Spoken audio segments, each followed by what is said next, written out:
Hello, everyone, and welcome to our Matter Startup Showcase. I am Stephen Collins, CEO of Matter. We are a healthcare technology incubator and innovation hub built on a belief that collaboration between entrepreneurs and industry leaders is the best way to develop healthcare solutions. At our startup showcases, we pick a topic and invite 3 Matter member companies to present their solutions to a panel of industry experts. Today's program focuses on solutions that help underserved patients receive and manage the care they need. Perx Health, Ymlish, and Clexa will share how their solutions do just that. We have 3 experts here to ask the startups questions following their pitches. 2 of them come from innovative health systems, and 1 is a healthcare venture capitalist. All 3 of them have terrific perspective on the fundamental issues these startups are addressing and a strong pulse on market dynamics.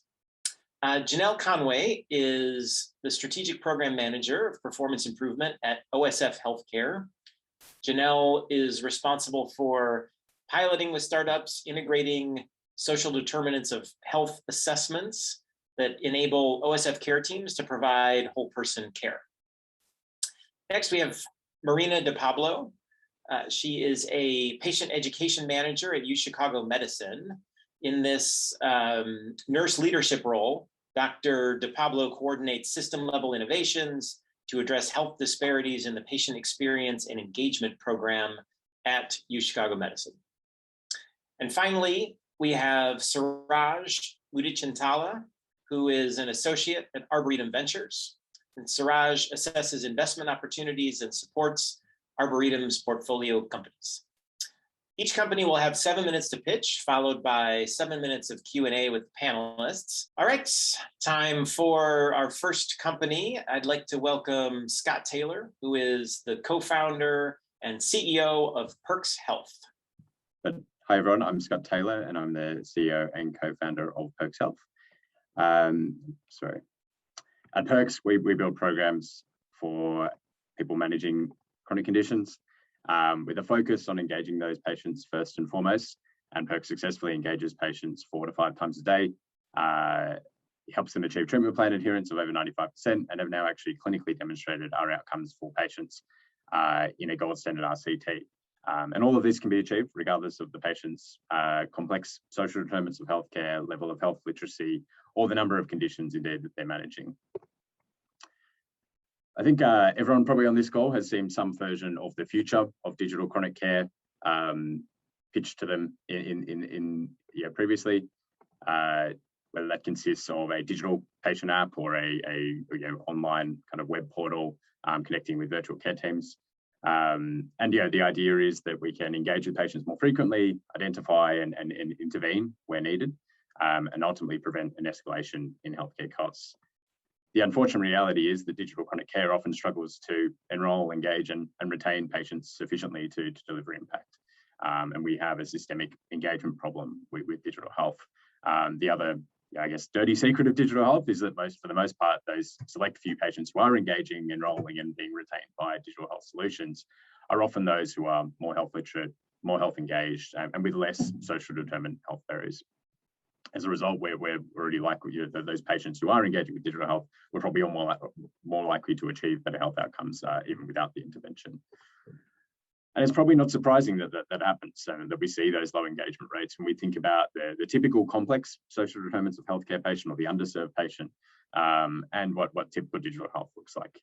Whilst the reality is that 50% of patients living with a chronic disease are actually managing 2 or more chronic conditions, and complex social determinants of healthcare patients are overrepresented in polychronic patients.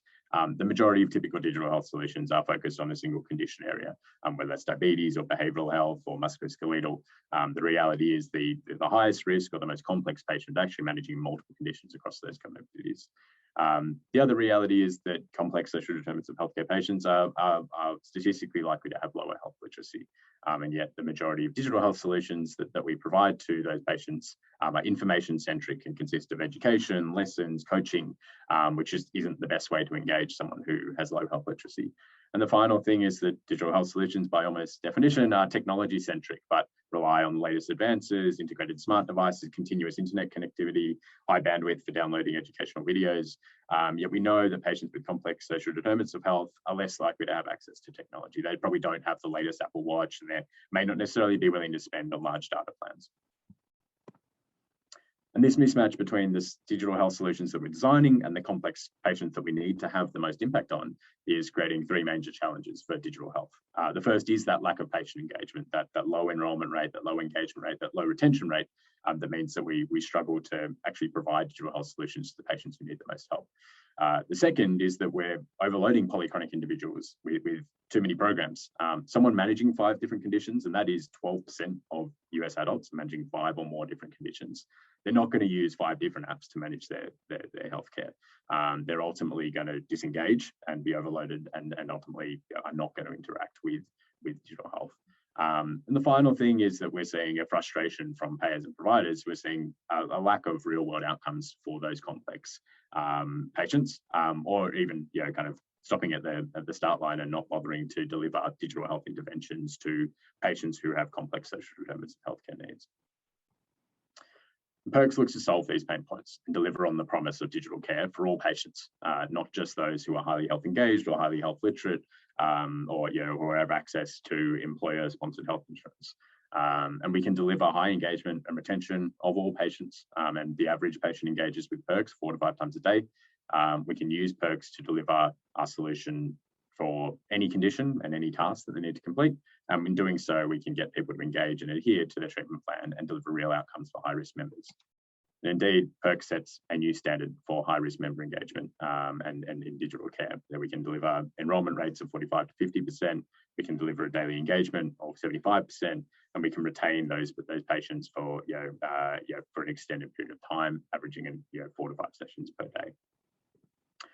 We do that by using precision behavior change, and it's kind of using multiple motivators across challenges, rewards, gamification, and community to provide positive reinforcement in the near term, not rely on education as a mechanism for engagement, and ultimately deliver a personalized experience for every patient using Perx.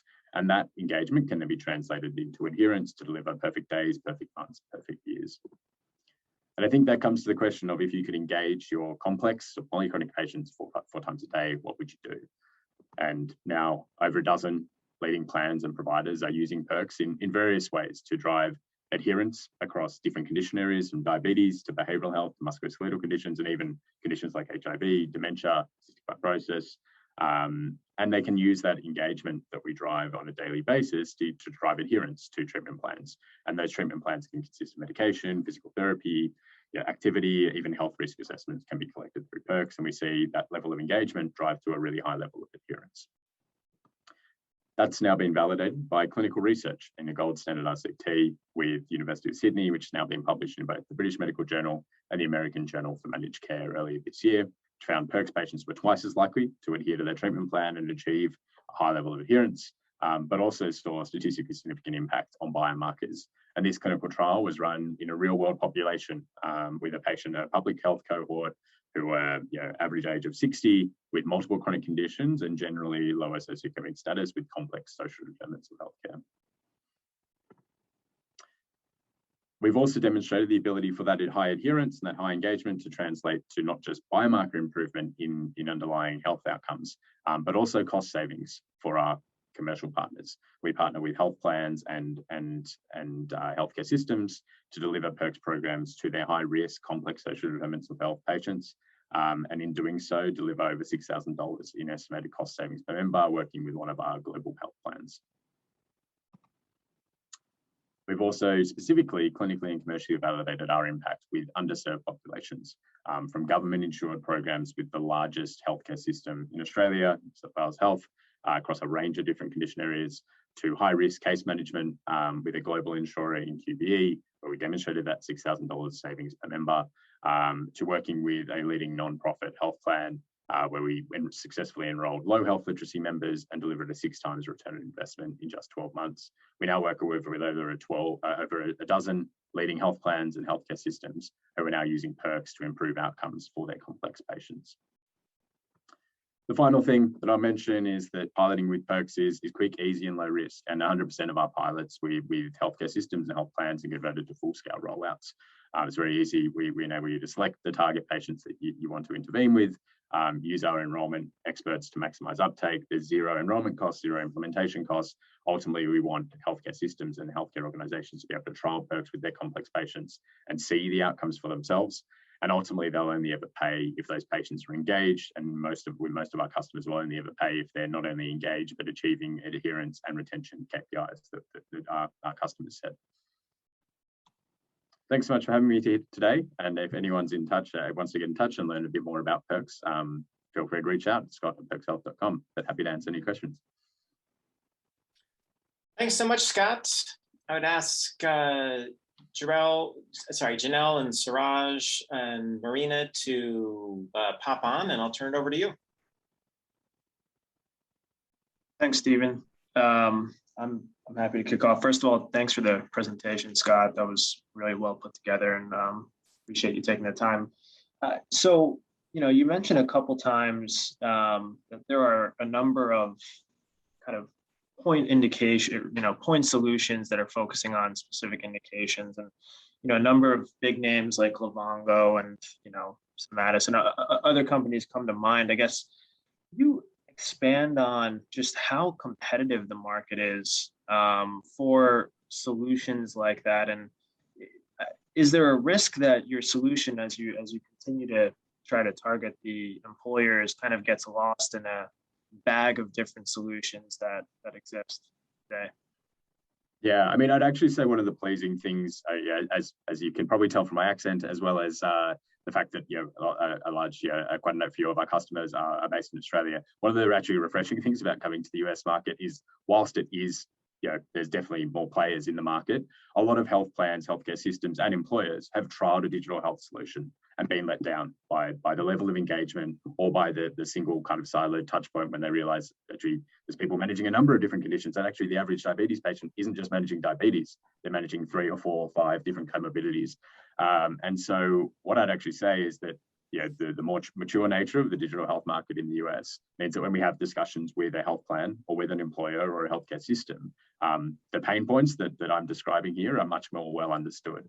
And so they've delivered a digital health program that is a coaching program for diabetes that they've seen only 5 to 10% of people enroll in, or patients enroll but then drop off after a really short period of time, or fundamentally just not see those things those cost savings that have been demonstrated in a clinical trial translate to their real world complex population. And so I'd actually say, I mean, yes, it's a more crowded market, but actually where we think about points of difference versus some of those coaching solutions or education solutions in engaging and ultimately sustaining behavior change for the long term. There's a real understanding that some of those solutions don't work for certain populations as well as they'd like, and don't necessarily deliver the impact that they'd like. And so it's really for us about continuing to demonstrate that impact for those complex, high-risk polychronic patients, and demonstrate why Perx is a suitable solution when someone's managing multiple conditions and may not necessarily be responding to an education-based or coaching-based intervention. Thank you. Scott, I'd like to ask you a little bit more about how you deliver your solution to patients that have low health literacy or have some access barriers. You mentioned that a lot of patients don't have a lot of data available. They, they may not have the most up-to-date devices, et cetera. And that's certainly something that we see quite often with our patient population. So how do you deliver your product given those kinds of restraints or constraints that may exist for patients? Yeah, for sure. So I'll address them one by one. First on health literacy and then technology access. So on the health literacy side, I think that one of the mistakes that a lot of digital health solutions make is presuming that education or information is an engagement strategy. that just by offering someone more information about their condition or more content or more lessons or more coaching, that is going to keep people engaged, retained, and stick around for a long period of time to see that long-term behavior change that we're aiming for. Unfortunately, for a majority of patients, not all patients, but for a majority of patients, education alone is not a compelling engagement motivator. So it's not a reason for them to stick around. For them, it's most of them, it's another task in the treatment plan. It sits alongside medication, physical therapy, booking the next appointment, learning a bit more about their condition is like another task for them to do. So what we need to think of in delivering a digital health intervention is providing the motivation and the tasks, and the to-do list and the motivation to get the to-do list done. The way Perx approaches that is like, let's solve the motivation program, the challenge first, and then we don't have anything against education, but we just don't think it can be relied on to engage a low health literate, or even someone who has high health literacy but just is not that engaged in their health. We can motivate them and to engage first and foremost, and then use that engagement to educate them about their condition.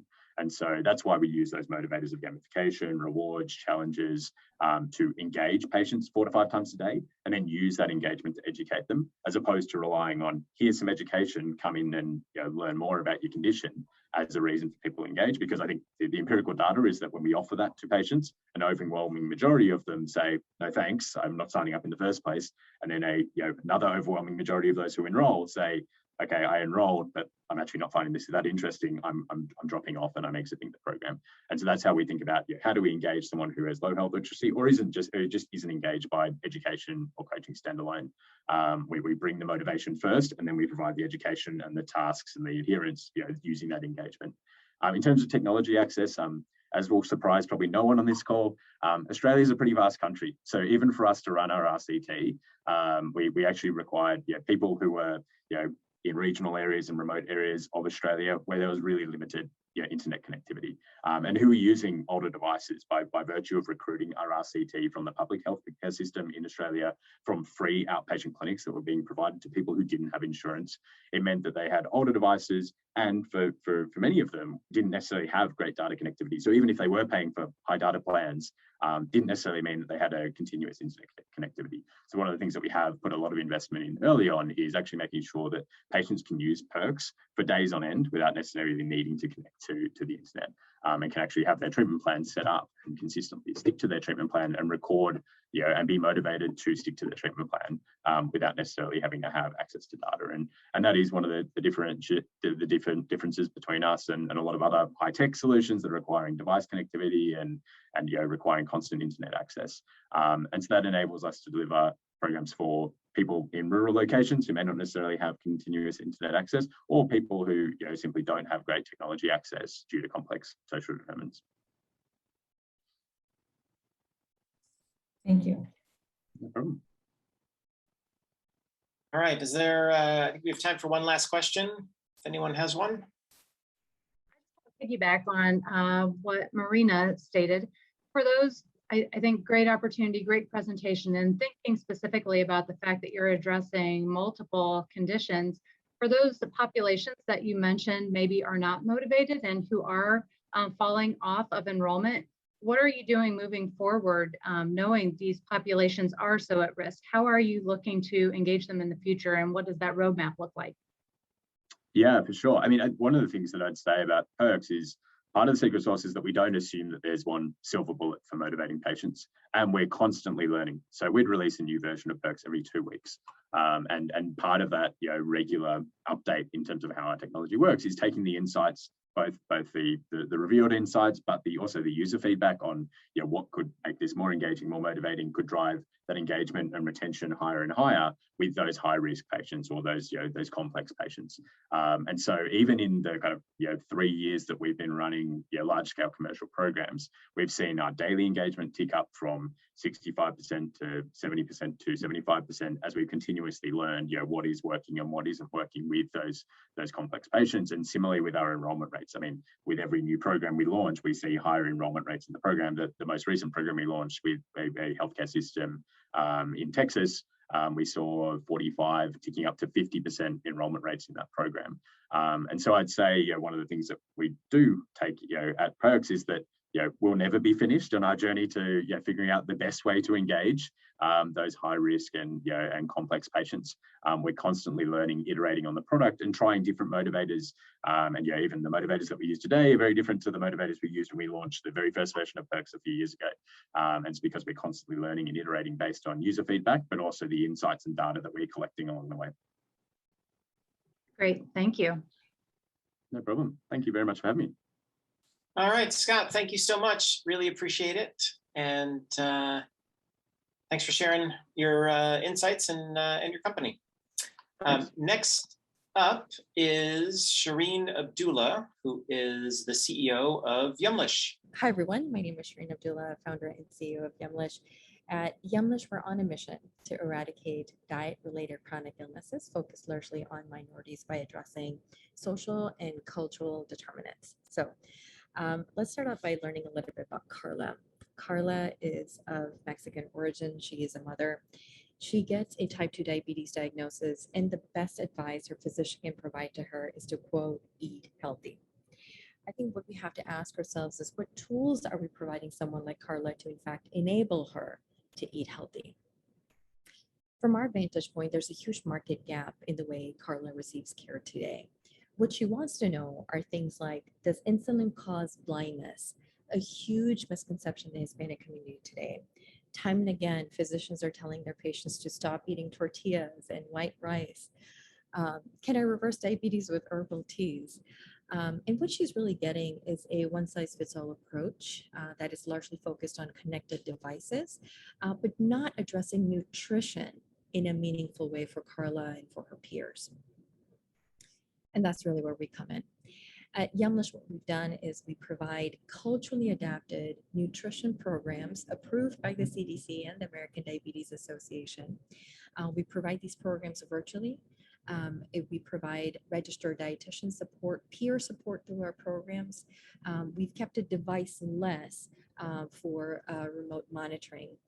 And the biggest takeaway on this slide being that our program is low friction, which is essentially, it means that it is text and web-based for our user, really lowering barriers there for adoption. So what we've created is a culturally adapted program with low barriers offered in a low-cost way. We've run multiple pilots. In fact, the most recent one that we ran in our diabetes population, we have seen success here, N is equal to 15. We've seen weight loss for our participants. We see stabilizing of blood sugar levels. We see for those with uncontrolled diabetes with A1Cs greater than 9, we've seen a reduction of 2.26 points. Our participants also report more energy, better quality of sleep, but more importantly here, what we're creating is 12.5 touch points per person per week. And again, this is all web and text based. And a weekly attendance rate in our program is 98%. And Carla is certainly not alone. There's a lot of work to be done in the Hispanic community that is disproportionately impacted by diabetes, by pre-diabetes, hypertension, and also cardiovascular disease. And then looking beyond the Hispanic population, really creating, again, a framework for providing that kind of care to next the African-American population. But again, a lot of work to do by looking specifically at these groups, their needs, and adapting the program to that. Starting the Hispanic market, however, there's a TAM there of about 6.4 million after everything's said and done. And just looking at reimbursable encounters, which is health insurance reimbursement of a $500 LTV, that's $1 billion opportunity. Our traction today has been phenomenal. Not only is our curriculum approved by the CDC and American Diabetes Association, but we have funding in non-diluted capital from the CDC, from American Diabetes Association, from the NIH, totaling just around $850,000 for us. So some great news that we received last month, actually, to that end. So we have that. We're going into a risk-based model with the American Diabetes Association actually this month. So excited about that potential for us as well. Really in our traction and where we're headed next is really focusing on federally qualified health centers, working with ACOs, value-based organizations. We have 2 health systems that we're currently working with. And where we headed next, really being able to take that dietitian to patient ratio and creating a tech-enabled service with that registered dietitian to really move the needle beyond that reach of 1 to 100 patients for each dietitian, really moving that over closer to 500 patients for each dietitian by incorporating different elements within AI and machine learning. Our team is phenomenal. We have data scientists from Northwestern University. We've got a lead dietitian. We've got several dietitians who are bilingual, but also understand the unique needs of this population that we're working with. We've got digital health experience on our team. I myself have an MBA, a PMP, been a management consultant for a number of years prior to this. These are advisors coming from the Dell School of Medicine, the UNT Health Science Center, and also from Texas State University. At Ymlish, we're truly on a mission to eradicate diet-related chronic illnesses and really empower people in their care so that Carla gets the care that she truly deserves. Thank you.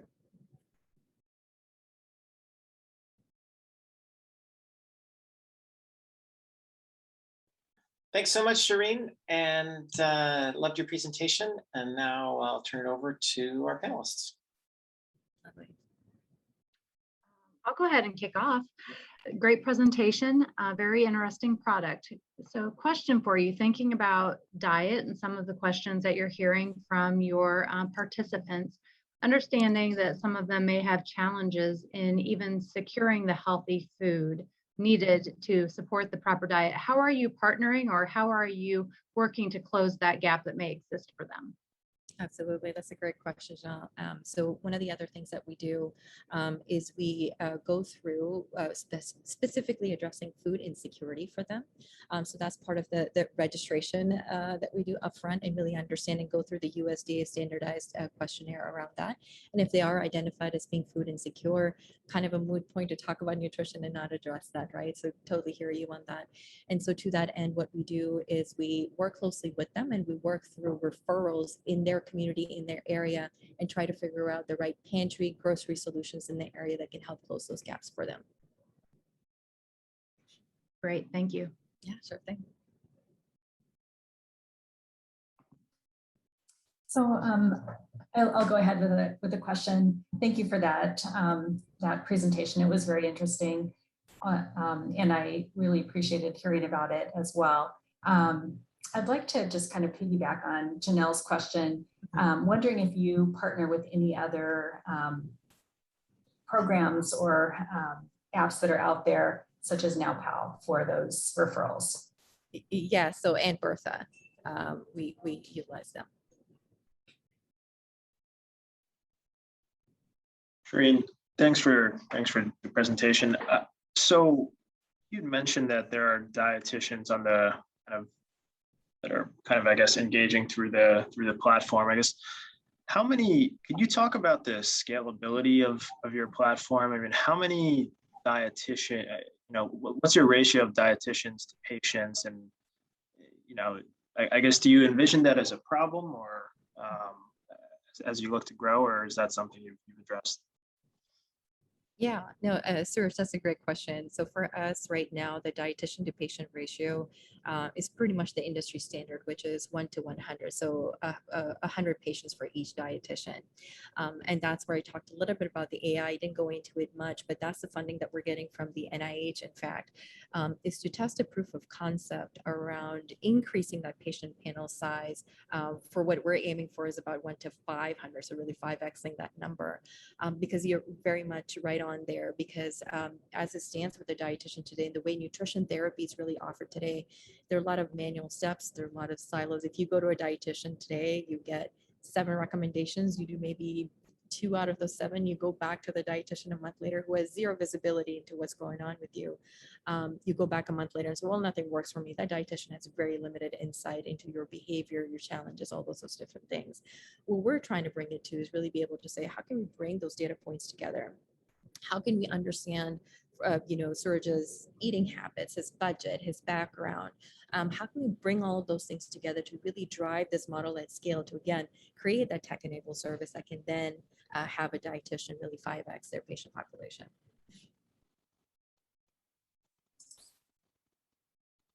Shireen, I have a question about integration with the primary provider or systems, EMR, and communications between your platform and the primary provider. How does that look? How does that work? Yep. So right now, the way it works is we keep a patient tracker with certain dashboards on the back end. And of course, on the front end, we have a very seamless text and web-based for the user. On the back end, the provider can log on and really see how their patients are doing at any given point in time, what their attendance looks like, weight loss looks like. The lab works at A1Cs is something we're able to pull from their system. But on our side, they're able to see via these dashboards exactly what how that patient's outcomes are changing and how well there is essentially engaging with the program itself from a standpoint of attendance, and then also just communication with us as well. Shireen, just one more question for me. Yeah.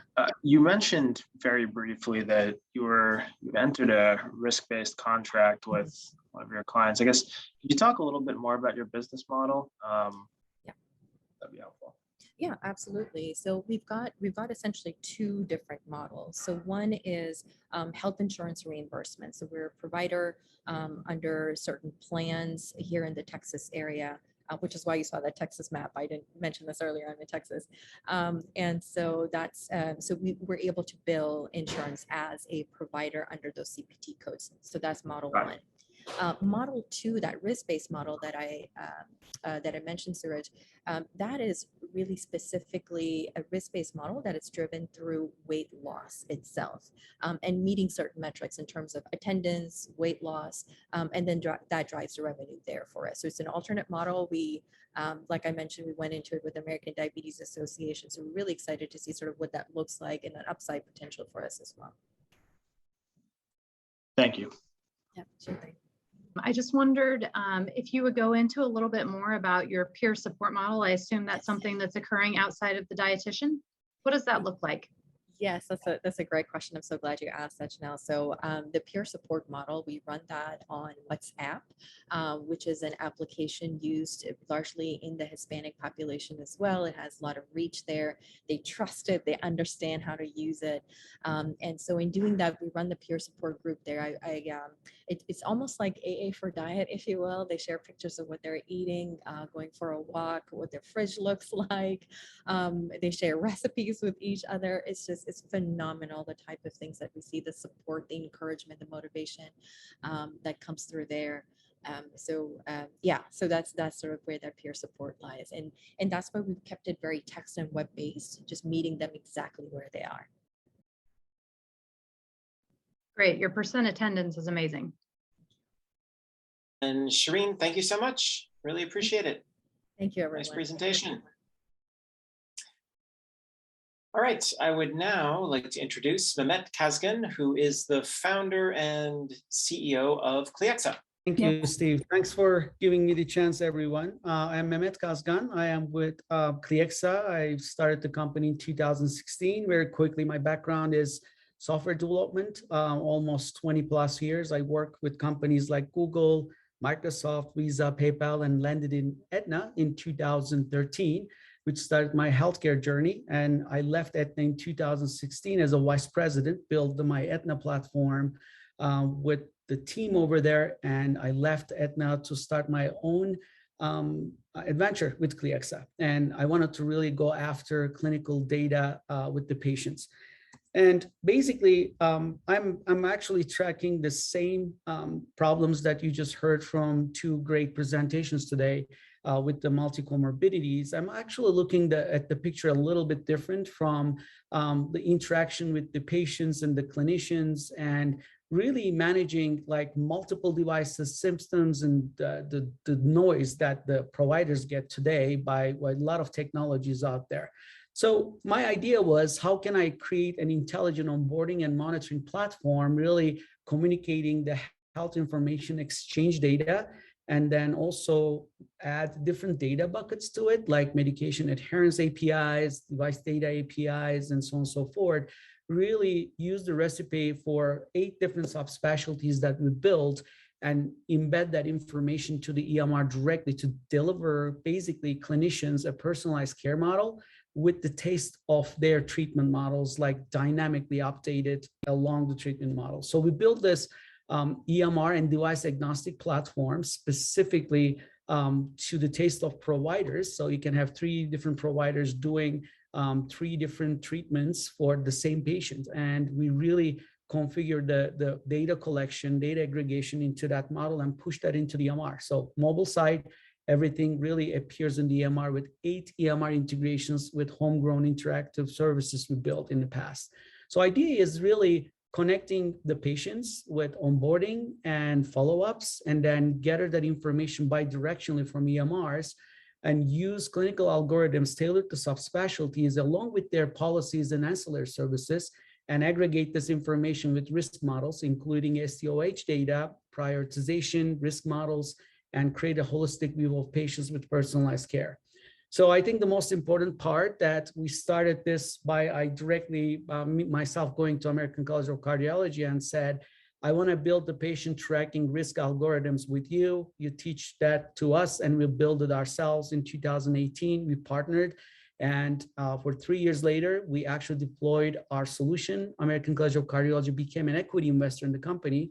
So we became the first and only innovation investment along with the co-development partner. And then now this product is being actually deployed in 2 health systems and then 2 mid-sized clinics. We officially launched in 2 months ago, and it's now live in production.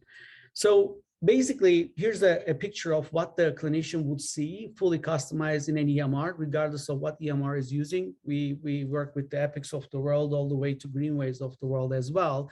And HL7 Smart APIs, FHIRs is our integration services talking to the system, gather the information to a clinician.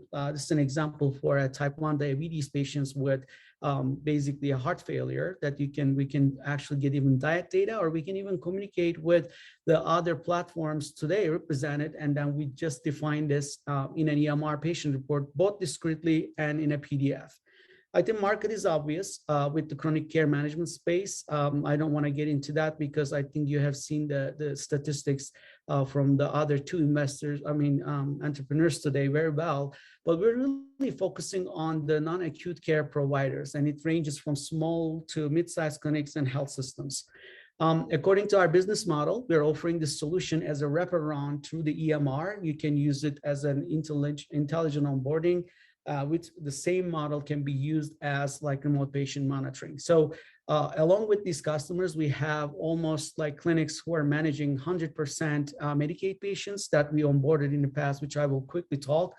One of them is actually a clinic that I personally own with 74 employees. It's an integrated pain facility with 95% of Medicaid population. I will share some metrics with you, but we are offering basically provider per month SaaS fee with a 3x ROI from additional reimbursements on the fly. And we have hard metrics that we prove that.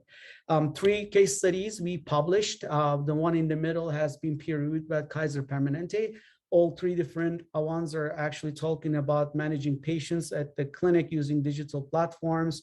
One of them is focused on 55 plus over people using digital platforms. And one of them is actually Medicaid heavy patients actually on a $1 million grant. We partner with Banner Health and UNC. And that's actually live with Banner Health is one of our customers right now. So the real outcomes I want to share with you, I think that applies to a really underserved population in a clinic here. If you look at the middle one, the clinical outcomes is huge. We really decrease the opioid prescriptions by utilizing our risk certification framework by basically offering ancillary services that Cliexa directly certifies the risk patients, and obviously financial outcomes by gathering documentation in the EMR on the fly, actually just increase the revenues 15% at a minimum. So we grew about 12x. By the end of 2022, we signed 3 major health system contracts, again in Q4 2021, which should start getting revenue starting in Q1 22 as we are already live. And we have partnerships with EMR companies and growing the data as we grow. So the differences between what we are offering compared to CCM platforms, integrated platforms, intake platforms, or RPMs, We're actually an end-to-end platform that we can basically configure the platform to any device, any EMR. So there are Livongos of the world, which are specific to hardware and diabetes. We can even partner with those companies to really monitor more than 2 comorbidities at a time. Our customer acquisition go-to-market plan is really expand our existing large health system contracts and really go through the EMR integrations with the marketplace partnerships. With that said, thanks for giving me this opportunity and happy to answer any questions. Thanks so much, Mehmet. Great presentation. I will turn it over now to the panelists.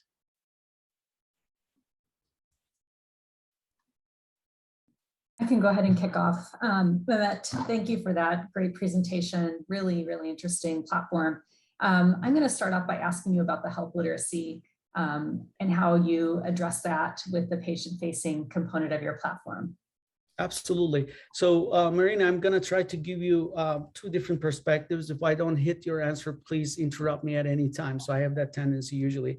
So the way that if we pick up like this integrated pain clinic example, 97% of the patients, I will say on this specific one, we have multiple clinics that we are live already, are Medicaid patients, right? And managing those patients really is about like getting them onboarded and then giving them information that they need upfront. So for example, majority of these patients this is their last resort. They're basically referred from primary care clinics because they don't really want to, or it's risky to manage without pain kind of subspecialty experience.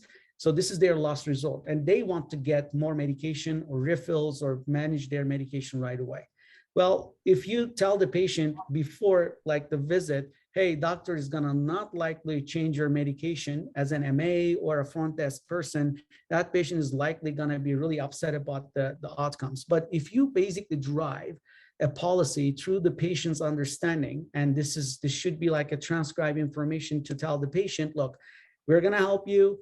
And with that, you need to give us some information. Most of it we collect automatically, don't worry about it. But we wanna know that through this treatment program, the outcomes really are related to the risk of opioids. So let us work with you, giving you options of mental health, coping skills training. Let's do steroid injections instead of like doing opioid management.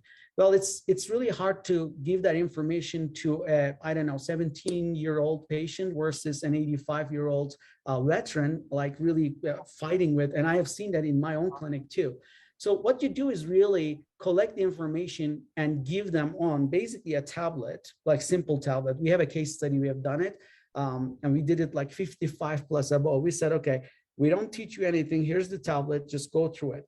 Well, they basically answer simple questions. And imagine when they answer those questions, we basically apply in the background clinical assessments, hundreds of them, depending on the clinic's policies or payer models.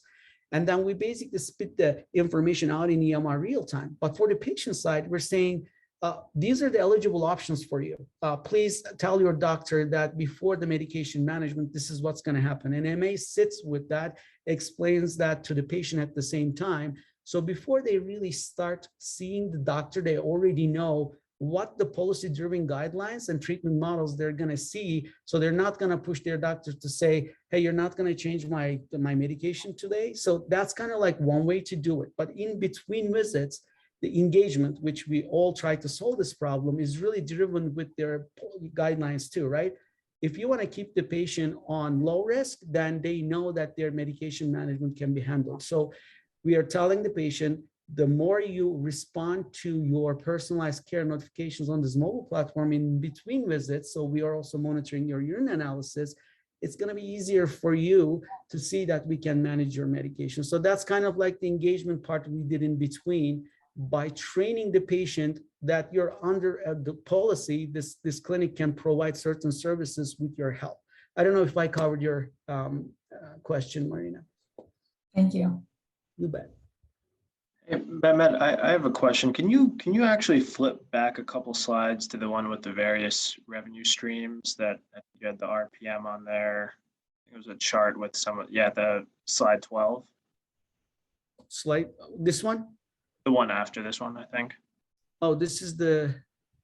Yeah. So I guess, the data monetization and the revenue streams that you're opening up for the providers on the provider side, I guess, have you as your product gets adopted into various provider groups, are you facing challenges with kind of workflow and integrating with physician workflow? And particularly curious on some of the remote patient monitoring that excuse me, sorry, I got a team call. Specifically regarding some of the workflow around patient monitoring and remote patient monitoring, et cetera. My understanding of the payment on those codes is that it's quite cumbersome from a workflow perspective. So could you speak to that a little bit? Absolutely, great question. So actually, that's where the whole clinical data processing lies, Suraj. So I'll give you an example how that really works with them, right? So we're jack of trades. We're saying you can use this as an intelligent onboarding, you can use it as an RPM. But here's the life cycle, how it starts. The patient goes to a clinic. Before they show up, if they are a patient who owns a data phone, right? They will get that information in a text message. They download the app. All they need to do, we call it Quick Connect. 85-year-old will not remember passwords and emails. So we are going to put their name, last name, date of birth. The moment they do that, we provision the patient wired up to the EMR automatically. Now we know this is a new patient with multi-comorbidities from different APIs, claims data API, and so on and so forth. Now we're going to ask the patient certain questions to be onboarded. This can be happening in the clinic as well. Now, with that said, we're telling them by the time the patient is onboarded, either at home or at the clinic on the device, we already create a profile. And the moment they finish that onboarding and hit the submit button, we will automatically apply. So we're acting more like instead of doing a retroactive revenue cycle monitoring, we know what claims and payer information eligibility criteria from administrative side. But on top of it, we know this policies and guidelines in the clinic and what their ancillary services are provided. We wire them up. And with that questions we ask, we apply those eligibility criteria and we spit out a report saying that this patient is eligible for an RPM. We also check if claims data, if somebody billed for it or if they already have been doing it. So we remove all these controls, pre-auth processes already. And this is live, by the way. That way, the provider, when they see this outcome, it can be the staff member saying that this patient is eligible for an RPM. The moment they see it on the chart automatically with the eligibility criteria, they onboard the patient basically with their device. They can give our device. We give a Walgreens blood pressure monitoring with Bluetooth. It will take them 3 minutes to add. And the moment they started to get the data from that, we automatically push that data there. 16 times a month, you qualify. But we take it to the next level because RPM is $60. It's a great deal. Everybody's trying to do it, but that doesn't really pay off in the long run for a treatment. If you especially have an advantage care model with Medicaid, if you are a federally qualified health center, you need to show outcomes, and the outcomes are driven by your policies. So you tell your provider, now we onboarded this patient, but because this patient has 2 conditions, now we're going to actually enable other reimbursement codes because this patient applies into an extended CCM. We already checked from primary care. Nobody's billing for it. That's why you know this is eligible. When they start that process in the workflow, now that's the question you were asking. If you're working in the Epics of the world, we have the ability to trigger a workflow. We do that in Colorado State with Care Coordination Network. So if you're actually referred from primary care to a federal qualified health center providing addiction services, that data comes from that clinic EMR, is packaged up, pushed into their Epics. If Epic has a certain kind of like clinical workflow, it will trigger the certain model.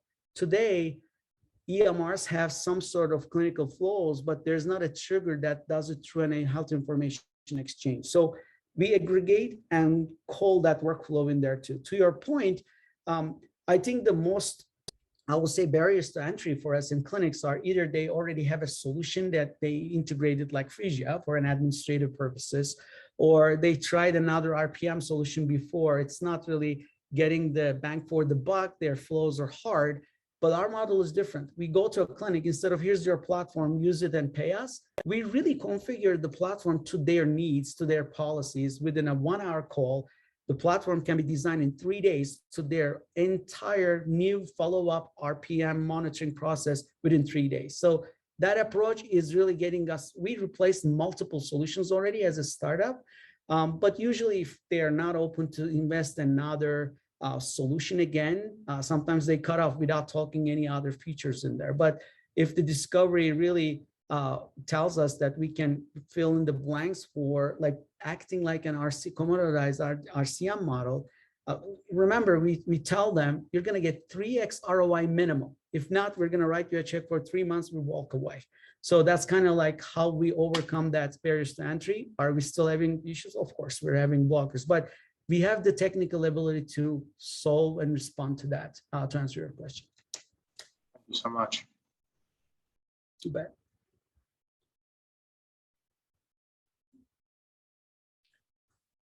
All right, any last questions for Mehmet? I get one question here. It might be for me, I think. Should I respond to that, Steve? Sure. So there's a question about what are the long tail risk of product business model and how did you leverage them pertaining to regulatory compliance and investors? So regulatory compliance is all, if you're talking about clinics, regulatory compliance, this is a great question because we actually build the platform to spit out all the documentation, assessment scores, not only for the payer models, but also justification for clinical kind of expertise as well. So in other words, the compliance really works with the services and how you basically justify them, right? So we justify them administratively, saying that this patient meets the criteria, nobody actually billed for it. But from the clinic's policy, it says if the patient didn't have a physical therapy, they didn't have an MRI, they automatically qualify for steroid injections, you're in your ambulatory surgery center. So we gather that information, push it into the chart, we get a snapshot of the patient using clinical assessments. We also write that data into HPIs and ROS of the EMR, if they are capable of. So now they're 100% compliant, and we already applied this through their policies and guidelines. Now, with the business model risk, with the investors and how we actually do it, I think the biggest risk for the investors is small to mid-sized clinical implantations are easy to do it, 1 to 3 month life cycle. When you go to a health system, it's going to be a chronic pain to do it literally a year and 2 years. I think investors are more trying to see the hard metrics from the health systems. So that takes time. I mean, we're a, I will say, relatively 4-year-old company being live about 2.5 years ago in production. It builds some type of time to build those health system metrics. Hopefully we're going to gather some of it. But other than that, I think the other big risk is really hitting their procurement processes. So if you really invest your time and efforts, we're a 5-people company. That's why we're raising money, expand the company a little bit more for our existing implementations. You need to invest time to really, for 6 to 9 months for a health system outcome, to gather that and go back and sell this to the investors to say, we're growing, here's the hard metric data. I think the biggest kind of like a response to is like we partner with the largest nonprofit scientific in the world, an ACC. They're guiding us with their network as leads, but also they're guiding us with clinical protocols. We're pretty much feeling super confident along the way through our competitors. I don't know if I responded right on this one. So. Well, Mehmet, thank you so much. And I see there are other questions coming in for you and for some of the other companies. We unfortunately don't have time to answer any more of those, but for anyone who has questions and wants to follow up, please, you can use the survey mechanism. You can also email us or email the companies directly and get your questions answered. Mehmet, thank you so much again for joining us, for your great presentation. Scott and Shireen, thank you again for sharing your solutions and your stories. And special thanks to Janelle and to Dr. DePablo and Suraj for the questions you asked and the insights that you provided for this process. Thanks everyone for joining us. I hope you all have a great day.